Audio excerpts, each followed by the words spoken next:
Well, it just makes it easier. I'm going to use 2 limes in this. Hopefully it'll kind of help settle this down because it's pretty hot.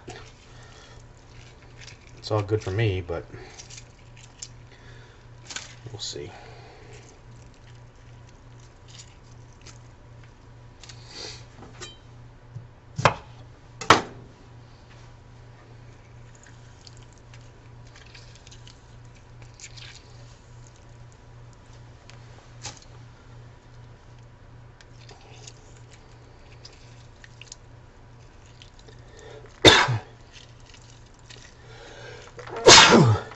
Excuse me.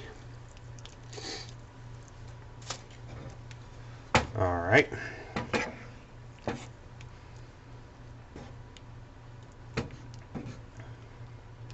It's got more liquid than I really want in there, but it's going to cook off, so we'll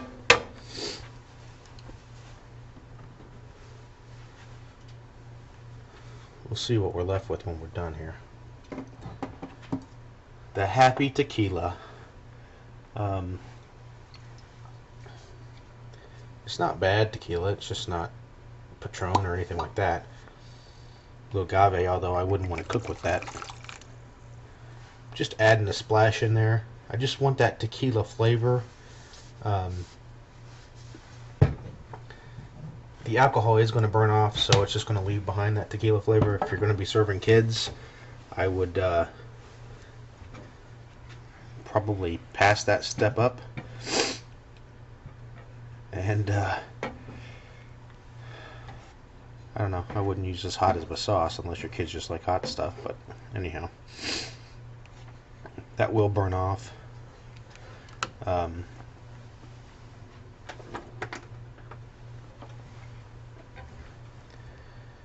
just going to let this simmer and cook off that tequila, cook down a little bit, fortify that sauce up with reduction, while it reduces, and then we'll get started on the chicken here in just a minute. Okay, for the chicken strips, fingers or lips or whatever you want to call them. Last night I cut up just about 3 breasts of chicken, covered them with water, put in about a tablespoon of salt just to make them like a little brine, and then I've just been sitting in that overnight. Just kind of help tenderize them a little bit. I'm going to be using buttermilk to coat them with. Some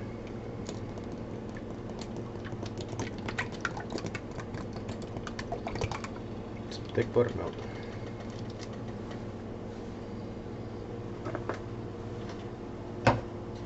And then I'm going to be using a flour and corn mixture.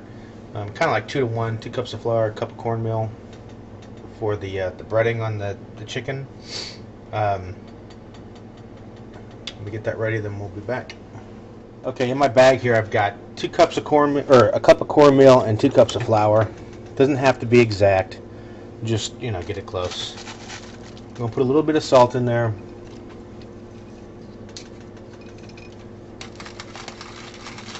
And a lot of pepper.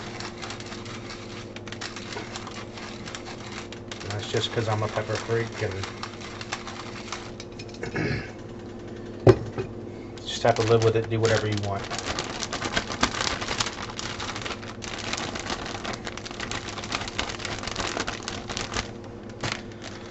Okay, the process is the chicken goes into, here's just a bowl full of flour. It's going to go into this flour first, and then it's going to go into buttermilk, and then it's going to go into this bag of flour to get heated up, or floured up. Shake off all the excess flour out of here, put it in this nice pan of hot grease to fry them up. They're cut pretty thin, so they won't take a lot of time. This is not a real deep bowl, but it's deep enough so that they're going to start by sinking it, and as soon as they start floating is when they are really kind of done. And then you can always cut one open and test it, but that's how I go. Okay, So what we're going to do is take a couple pieces of chicken here. Going to mix it up in this flour just to coat it. Put it here in the buttermilk.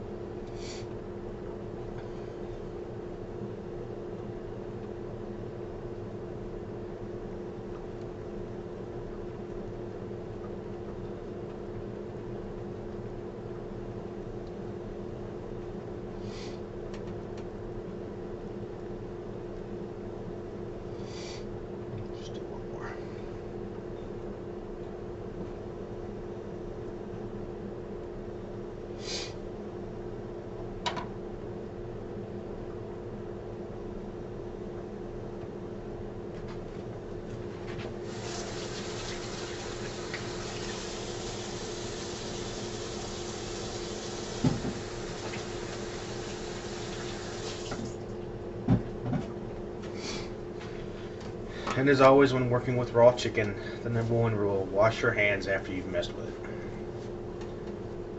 Very, very important step. Because we don't want you getting sick, and that would suck. Okay. I'm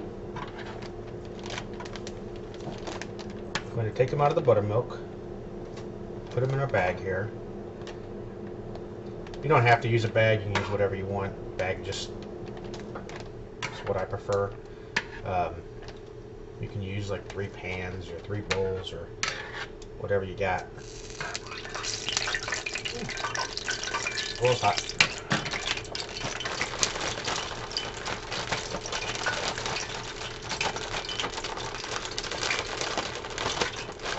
And just mix it up.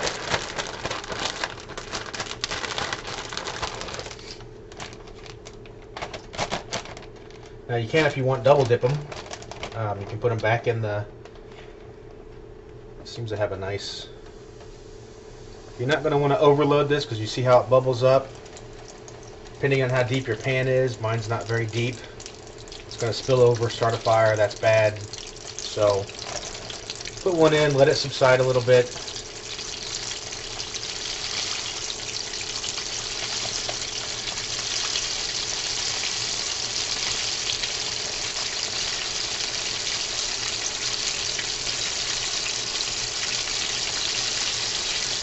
Going slow is definitely key here.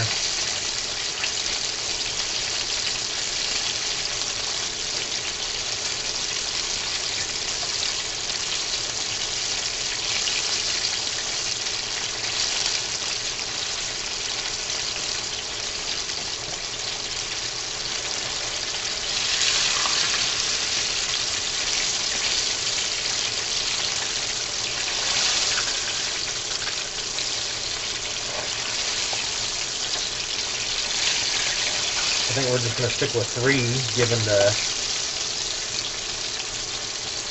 size of my pan here. You don't want to overcrowd it anyway, so. And it's going to take a couple, 3 minutes for it to cook through. Even with it being smaller pieces.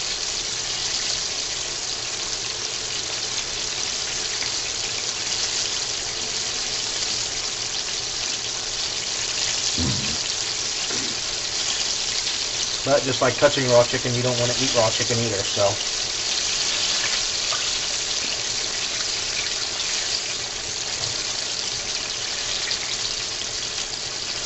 Getting a nice golden brown.